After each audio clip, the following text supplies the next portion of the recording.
இன்றைக்கி சுவையான banana jam செய்ய போகிறோம். அதை எப்படி செய்யலான்ட்டு இப்போ பார்க்கலாம். அதுக்கு நான் 12 வாழைப்பழம், ரஸ்தாளி வாழைப்பழம் எடுத்திருக்கேன். அதை தோலையெல்லாம் உரித்து எடுத்துக்கிடுவோம். இப்போ தோலையெல்லாம் உரித்து எடுத்தாச்சு. அதை குக்கரில் போட்டு நல்லா மசிச்சுக்கிடுவோம். இப்போ 1.5 கிளாஸ் தண்ணி விட்டுக்கிடுவோம். தண்ணி விட்டுட்டு குக்கரில் 2 விசில் வரட்டும். மூடி வச்சு 2 விசில் வெந்த பிறகு அதை எடுத்து நல்லா வடிகட்டிக்கிடுவோம். அந்த தண்ணி மட்டும் நம்மளுக்கு போதும். அந்த சக்கையெல்லாம் எடுத்துருவோம் பிழிஞ்சு. இப்போ எடுத்தாச்சு. இந்த தண்ணியை நம்ம கடாயில் ஊற்றி நல்லா கொதிக்க விடணும். 8 கிராம்பு போட்டிருக்கேன் ஃப்ளேவருக்காக. போட்டு ஒரு 10 நிமிஷம் நல்லா கொதித்த பிறகு 100 சீனியை போட்டு அதுவும் நல்லா கொதிக்கணும்.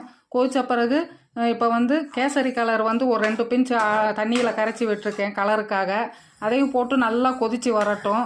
இப்போ ஒரு 10 நிமிஷம் நல்லா கொதித்து சுண்டிருச்சு. இப்போ லெமன் ஊற்றி இந்த கம்பி பதம் பார்த்து இறக்கிக்கிடுவோம். சுவையான ஜாம் ரெடி ஆயிடுச்சு.